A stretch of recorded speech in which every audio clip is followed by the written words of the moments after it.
बिस्मिल्लाहिर्रहमानिर्रहीम। अस्सलाम वालेकुम नादरीन, आप यूट्यूब चैनल देख रहे हैं। मैं इमरान खान हूँ। सबसे पहले नादरीन, पाकिस्तान के वज़ीर आज़म ने और आर्मी चीफ ने मुलाकात की है मोहम्मद बिन सलमान से। ये सऊदी वली अहद हैं और सऊदी अरब का इंतज़ाम इनके ज़ेर निगरानी है इस वक्त, और ये जंग का माहौल है। इसमें जो है वो ईरान के साथ पूरे खित्ते में एक कशीदगी जारी है। आबना हुर्मुज़ ईरान ने बंद किया हुआ है। अमेरिका और इसराइल ने इस लड़ाई का आगाज़ किया था। अरब ममालिक ने इसकी मुखालफत की थी, लेकिन जवाब में ईरान ने अरब ममालिक में मौजूद अमेरिकन एसेट्स के ऊपर अटैक कर दिया, जिससे अरब ममालिक को भी नुकसान हुआ और अमेरिका को तो बहुत भारी नुकसान हुआ, उसकी क्रेडिबिलिटी भी गई। अब ऐसी सूरत हाल में सऊदी अरब के साथ पाकिस्तान का एक दिफाई मुआहदा है, और ये मुआहदा पाकिस्तान की उस हुकूमत ने किया जिसके पास अवाम का मैंडेट नहीं है, और ना ही इस मुआहदे से पहले पार्लियामेंट को एतमाद में लिया गया। यानी अवामी नुमाइंदों के साथ कोई डिस्कशन नहीं हुई और कोई फैसले नहीं हुए। ये यकतरफा तौर पे आसिम मुनीर और शहबाज शरीफ साहब ने फैसला कर लिया। अब सऊदी अरब के साथ पाकिस्तानियों के शानदार ताल्लुकात हैं। पाकिस्तानी सऊदी अरब से बहुत प्यार करते हैं, लेकिन पाकिस्तानी ईरान से भी प्यार करते हैं, और पाकिस्तानी इन दोनों के बीच में लड़ाई चाहते ही नहीं है। अब जो तासुर बन रहा है, इससे पहले कि मैं आपको वो बताऊं, पहले ये देख लें कि जो खबर चलवाई गई पाकिस्तान के मीडिया पर और जानबूझकर खबर चलवाई गई, वो खबर क्या है। यानी जिस तरीके से इस खबर को पोर्ट्रे किया गया वो ज़्यादा इम्पॉर्टेंट है। यानी ये जो सिक्योरिटी ज़राए हैं या पाकिस्तान की एस्टेब्लिशमेंट है, उन्होंने कुछ तस्वीर को लेकर कुछ खबर जारी की है मीडिया को कि आप इसको फैलाएं सोशल मीडिया पे और मीडिया पे, कि आसिम मुनीर साहब वहाँ क्या कर रहे थे। शहबाज शरीफ तो ना 3 में ना 13 में, तो शहबाज शरीफ मोहम्मद बिन सलमान के साथ बैठे थे। आसिम मुनीर को लंबे अरसे के बाद मोहम्मद बिन सलमान से मिलने का मौका मिल गया।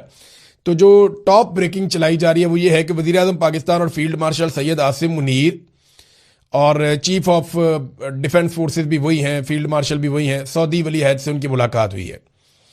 और ये जो गुज़िश्ता रोज़ मुलाकात हुई है, इसके हवाले से कुछ तस्वीर जारी की गई हैं। फील्ड मार्शल आसिम मुनीर को अफवाज पाकिस्तान के कॉम्बैट ड्रेस, यानी जो लिबास उन्होंने ज़ेब तन किया हुआ था वो जंगी लिबास है, उसमें देखा गया, जो इंतहाई गैर मामूली अहमियत का हामिल है। ये जुमले याद रखिएगा, ये फौज के बनाए हुए जुमले हैं, क्योंकि मैं उनके सिस्टम को समझता हूं। अब बेशुमार प्रेस रिलीज आती थी तो ये उस तरह का है। इसका ये जो सहाफ़ी जो लोग ये ट्वीट कर रहे हैं, ये उनकी काबिलियत नहीं है या उनका अंदाज भी नहीं है। तो उसमें यह कि अमूमी तौर पर बैरूनी दौरों के दौरान सिपा सालार जो है वो सेरेमोनियल लिबास ज़ेब तन करते हैं, यानी जो अमूमी एक लिबास होता है वो पहनते हैं।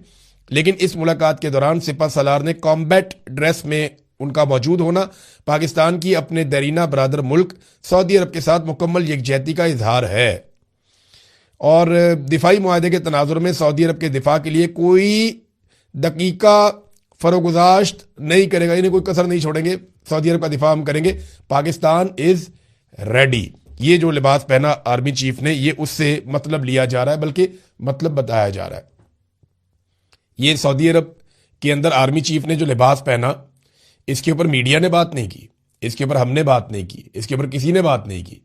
इसके ऊपर पाकिस्तान की सिक्योरिटी फोर्सेस ने कहा, जराए के हवाले से उन्होंने ये खबर पहुंचाई हर तरफ कि आप इस लिबास को डिस्कस करें और ये बताएं सबको कि हम जंग के लिए तैयार हैं और ये लिबास इसलिए पहना है। अब सवाल ये पैदा होता है कि पाकिस्तान सऊदी अरब की तरफ से जंग लड़ेगा, ये तो जंगी तैयारी था, वी आर रेडी लिखा हुआ आ गया, तो किसके साथ लड़ेगा? क्या पाकिस्तान इसराइल के साथ एक लड़ाई लड़ने जा रहा है, या पाकिस्तान ईरान के साथ एक लड़ाई लड़ने जा रहा है? सबसे बड़ा सवाल तो ये है ना। सऊदी अरब को इस वक्त जो प्रॉब्लम हो सकता है, अमेरिका के साथ तो नहीं है उनको, अमेरिकन को तो उन्होंने अड्डे दिए हुए थे। ना सऊदी अरब की लड़ाई यूएई के साथ हो रही है, ना फ्रांस के साथ हो रही है, ना इंडिया के साथ हो रही है, ना अफगानिस्तान के साथ हो रही है। सऊदी अरब इनमें से किसी से नहीं लड़ रहा। सऊदी अरब का इस वक्त जो मसला है, एक तो इसराइल के साथ है और दूसरा मसला उनका ईरान के साथ है। तो पाकिस्तान इन दोनों में से किसके साथ लड़ने जा रहा है? इसराइल के साथ तो पाकिस्तान वर्किंग रिलेशन बना चुका है बोर्ड ऑफ पीस में, और इस वक्त ऐसा दिखाई नहीं देता कि पाकिस्तान इसराइल के साथ लड़ने जा रहा है, क्योंकि अगर पाकिस्तान इसराइल के साथ लड़ने जाएगा तो फिर अमेरिका के साथ भी लड़ना पड़ेगा।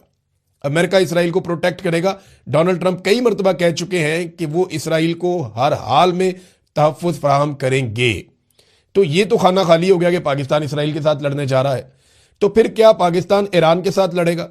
लड़ेगा तो कैसे लड़ेगा? दो चीजें हो सकती हैं ना, या तो एक डेटरेंस कायम की जाएगी कि जनाब हम यहां पे आ गए, अब सऊदी अरब पे किसी ने अगर बम मारा तो हम उसका जवाब देंगे, या तो ये एक डेटरेंस कायम की जाएगी, जनाब हम यहाँ पे आ गए हैं, आप नए हुरमस को हम खुलवाएंगे, हमारी बैरिया भी आ गई है, हमारी एयरफोर्स भी आ गई है। तो ये तो ईरान के साथ बराह रास्त जंग में जाने वाली बात है। या वो जंग जो अमेरिका दूर से आकर या इसराइल इस खित्ते में बैठकर ईरान से नहीं जीत पाया, उसमें उनको दोनों को सपोर्ट मिल सकती है अगर पाकिस्तान इसमें उतर गया तो।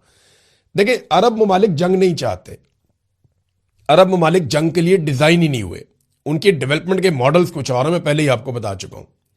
जंग जो है वो इसराइल को और अमेरिका को सूट करती है। ईरान इस वक्त जंगबंदी करना नहीं चाह रहा क्योंकि इसराइल और अमेरिका को वो पूरा पड़ गया। इस रीजन के अंदर उसने उन्हें काफी नुकसान पहुंचाया।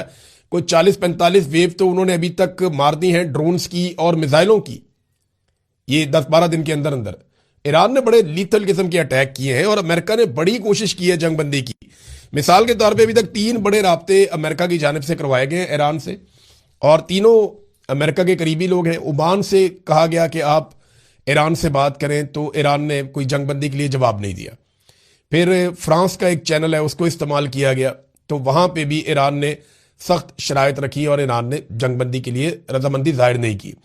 फिर पाकिस्तान के वजीर आजम को बीच में डाला गया, वो इसलिए कि अमेरिका समझता है कि ये हमारे वफादार हैं, हमारे साथ धोखा नहीं करेंगे, और जो पाकिस्तान के वजीर आजम की कॉल है वो पूरी मॉनिटर हुई है एक एक चीज। तो उसमें जो है वो शहबाज शरीफ ने बात की जब ईरान से, तो उन्होंने 3 शराइत रख दी। उन्होंने कहा जी नंबर 1 शर्त तो ये कि हमारे हुकूक को तस्लीम किया जाए, नंबर 2 हमें मुआवजा दिया जाए, नंबर 3 हमें गारंटी दी जाए कि आइंदा हमारे पर अटैक नहीं होगा। अब ये है सिचुएशन। क्या पाकिस्तान वाकई सऊदी अरब के साथ मिलकर ईरान पे अटैक कर सकता है, या अरब ममालिक ये लड़ाई लड़ सकते हैं? पाकिस्तान को इसमें फायदा क्या होगा, नुकसान क्या होगा? देखिए, फौरी तौर पे तो फायदा होगा, पाकिस्तान को पैसे मिल जाएंगे, फील्ड मार्शल की अहमियत और बढ़ जाएगी डोनाल्ड ट्रंप की नज़र में। इमरान खान को मजीद जेल में रखने के लिए और पाकिस्तान तहरीक इंसाफ को दबाने के लिए भी उनको पाकिस्तान में काफ़ी सहूलत मिल जाएगी। इंटरनेशनली इनके ऊपर जो उंगलियां उठती हैं वो उठना काफ़ी हद तक बंद हो जाएंगी, थोड़ा पैसा वैसा भी मिल जाएगा, IMF भी रिलीफ दे देगा, ये आर्जी तौर पर इनको चीज़ें मिल जाएंगी। लेकिन ईरान के साथ टकराव के नतीजे में अपनी एक मुकम्मल सरहद हमेशा के लिए हम खतरे में डाल लेंगे। देखें ना, जो अफगान सरहद है वो हमने खतरे में डाल ली है। अभी गुज़िश्ता रोज जो रात के वक्त पाकिस्तानी जेट तैयारों ने बमबारी की है अफगानिस्तान में, उसके नतीजे में वहां पे एक तेल का बहुत बड़ा स्टोरेज पेट्रोलियम का जो उन्होंने अपनी एयरलाइंस के लिए रखा हुआ था वो तबाह हो गया और काफ़ी नुकसान हुआ अफगानिस्तान के अंदर। वो लगातार पाकिस्तान वहां पे अटैक कर रहा है, और इन अटैक्स के पीछे अमेरिका की वो सोच है कि हमें बगराम एयरबेस चाहिए। वो पहले कह चुके हैं ये बात। ईरान ने बड़ी तारीफ की है, ईरान के ऑफिशियल्स ने बाकायदा इंटरव्यू देते हुए कहा है कि अफगानिस्तान का ये फैसला कि वो अमेरिका को बगराम एयरबेस नहीं देंगे, ये बड़ा शानदार फैसला, हम इसकी तारीफ करते हैं और इससे जो है हम कदर करते हैं अफगानियों की। देखिए, अगर अमेरिका को बगराम एयरबेस भी मिल जाती तो फिर चारों तरफ से अमेरिका इस काबिल हो जाता कि ईरान के ऊपर अटैक करता, लेकिन बगराम एयरबेस अमेरिका को नहीं मिली। और पाकिस्तान में एयरबेस देना मौजूदा रजीम के लिए भी इसलिए मुश्किल है कि इमरान खान साहब एक पैटर्न सेट करके चले गए। इमरान खान साहब ने इतनी मुश्किल डाल दी है, उनका एक लफ्ज एब्सोल्युटली नॉट वो इतना भारी है कि ये सारी हुकूमत मिलकर उसका बोझ नहीं उठा पा रही, वरना ये बड़े आराम से उनको अड्डे दे देते अमेरिकन को कि यहां से भी मारे आप ईरान को। बहरहाल, अब सऊदी अरब से पाकिस्तानी बहुत प्यार करते हैं, लेकिन पाकिस्तानी ईरान से भी प्यार करते हैं। अगर पाकिस्तान ईरान के साथ किसी लड़ाई में उतरता है तो ये डिजास्टर होगा, ये बहुत बड़ी गलती होगी, बहुत बड़ी मिसकैलकुलेशन होगी पाकिस्तान की मिलिट्री की कि वो ईरान के साथ एक जंग लड़ेंगे, चाहे वो सऊदी अरब के लिए ही लड़े। देखिए, सऊदी अरब में ईरान कोई मक्का मुकरमा पे या मदीना मुनव्वरा पे अटैक नहीं कर रहा, खुदा न खास्ता। ईरान अमरीकी अड्डों पे या अमरीकी असासों के ऊपर अटैक कर रहा है, और वो ये बार बार कहता भी है। और बहुत सारे अटैक मशरिक़ वस्ता में ऐसे हुए हैं, या तुर्की की जानिब ऐसे हुए हैं, आज़रबाईजान भी, जिनमें ईरान ने बड़ा कैटेगोरिकली कहा कि ये हमले हमने नहीं किए। जो किए हैं उनको वो मानते हैं, जो नहीं किए वो कहते हैं जी हमने नहीं किए। और ये अरब ममालिक और बाकी लोग भी ये कहते हैं जी ठीक है, हम ये बात तस्लीम करते हैं कि ईरान ने ये हमले नहीं किए। अब लेकिन वो कोई भी ये नहीं बताता कि वो हमले कर कौन रहा है, फॉल्स फ्लैग ऑपरेशन कौन कर रहा है। देखिए, अमेरिका के अंदर बहुत बड़े बड़े तज्जियाकार हैं, बहुत बड़े जर्नलिस्ट हैं, टकर कार्लसन हैं, कुछ और लोग हैं, वो ये कैटेगोरिकली कहना शुरू हो गए हैं कि कोई बड़ा फॉल्स फ्लैग ऑपरेशन होने वाला है। वो लोग ये कहते हैं कि 9/11 की तर्ज का कोई बहुत बड़ा हादसा होने वाला है, या तो ये गल्फ में हो जाएगा, आबनाए हुर्मुज़ में हो जाएगा, या ये अमेरिका के अंदर कहीं हो जाएगा। और ऐसे किसी इंसिडेंट के बाद एक जवाब बनाया जाएगा कि ज्यादा बड़ी फोर्स के साथ ईरान पे अटैक किया जाए और ज्यादा ब्रूटल अटैक किया जाए। देखिए, ईरान का नुकसान बहुत ज्यादा हो रहा है। जो लोग ये समझते हैं कि एक तरफा ईरान मारता चला जा रहा है, ऐसा नहीं है। उन्होंने बड़ा खौफनाक अपना नुकसान बर्दाश्त भी किया है। जो इस वक्त एक रिपोर्ट है रेड क्रिसेंट की, वो मैं आपके सामने रख देता हूं। रेड क्रिसेंट ने बताया कि 20,000 से जायद टारगेट्स को निशाना बनाया गया अमेरिका और इसराइल की जानिब से ईरान में। और जो रिपोर्ट बता रही है वो कह रही है 24,531 सिविलियंस के जो यूनिट्स हैं उनको तबाह किया गया है। और इसके अलावा जनाब सिविलियंस और दूसरे यूनिट्स को तबाह किया गया है। इसमें 19,775 यूनिट रेजिडेंशियल हैं, जो रिहायशी इमारतें हैं 19,775 उन्हें तबाह किया गया। 4,511 बिजनेस यूनिट्स, कारोबारी जो यूनिट्स हैं उनको तबाह किया गया है। उसके अलावा 69 स्कूल तबाह कर दिए गए हैं। 195 टीचर्स और स्टूडेंट जो हैं वो अभी भी जख्मी अस्पतालों में पड़े हुए हैं। रेड क्रिसेंट के 16 जो फैसिलिटीज हैं उनको तबाह किया गया है। 21 रेस्क्यू एंड रिलीफ व्हीकल्स को और 19 एम्बुलेंसों को तबाह किया गया है।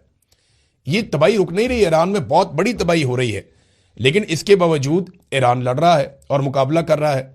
अभी ये जुमे के दिन ईरान में इतने बड़े इज्तिमात हुए कि सारी दुनिया हैरान हो गई। अमेरिका चाहता था कि ईरानी निकलें ईरान के अंदर मौजूदा रजीम के खिलाफ, लेकिन हुआ क्या कि ईरानी बहुत बड़ी तादाद में निकले, और इतनी बड़ी तादाद में जंगज़दा मुल्क के अंदर लोगों का निकलना हैरान कुन है। धमाके भी होते हैं और लोग खड़े भी रहते हैं, लोग वहां से भागते भी नहीं हैं। और दूसरी जानिब अगर आप इसराइल के अंदर देखें तो हू का आलम है, कोई दिखाई नहीं देता। दोनों जगह पे बड़ी अजीबोगरीब किस्म की रिपोर्टिंग हो रही है। ईरान के अंदर ज्यादा हमले हो रहे हैं, ज्यादा तबाही हो रही है, ज्यादा लोग मारे जा रहे हैं, ज्यादा बम गिर रहे हैं, इसके बावजूद लोग सड़कों पे बहुत बड़ी तादाद में लोग अपनी हुकूमत के साथ, अपने रिजीम के साथ खड़े हैं।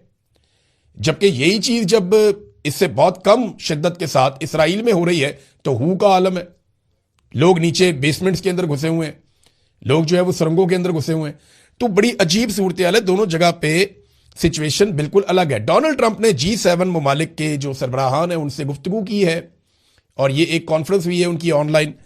उसमें डोनाल्ड ट्रंप ने कहा कि जल्द ईरान हथियार डाल देगा, लेकिन अरब ममालिक ये जानते हैं कि ट्रंप के अंदाजे गलत हैं। क्योंकि देखें, ईरानी हथियार डाल देंगे ये उनके खून में ही नहीं है।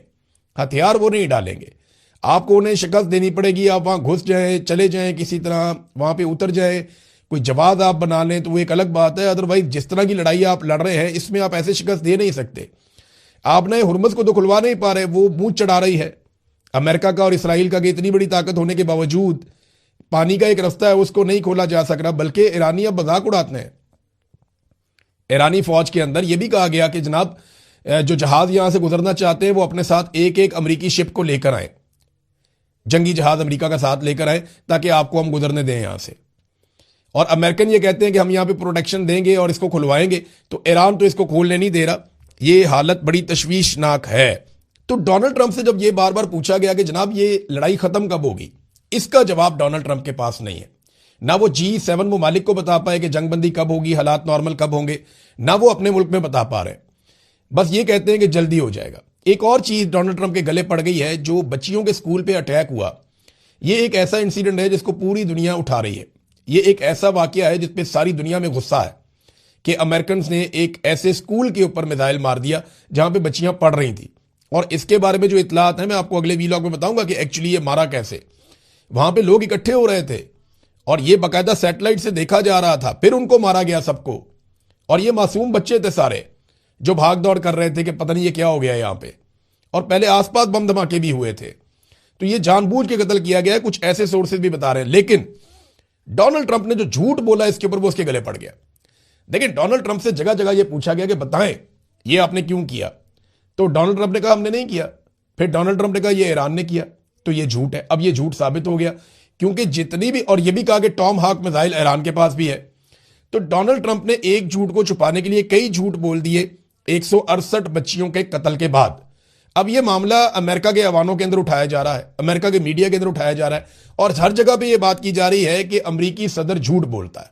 और अमेरिकी सदर ने हमारे साथ झूठ बोला, क्योंकि अमेरिकी फौजी तहकीकात के अंदर यह बात साबित हो गई है कि यह जो हमला किया गया ये हमला अमेरिकी फौज की जानिब से किया गया, ये ईरान ने हमला नहीं किया। नाजरीन, एक और बड़ी खबर जो है वो मार्केट में आ गई है और उसके ऊपर बहुत शद्दमत के साथ बात हो रही है कि ये जो नेतन्याहू आया ये असली था या नकली था।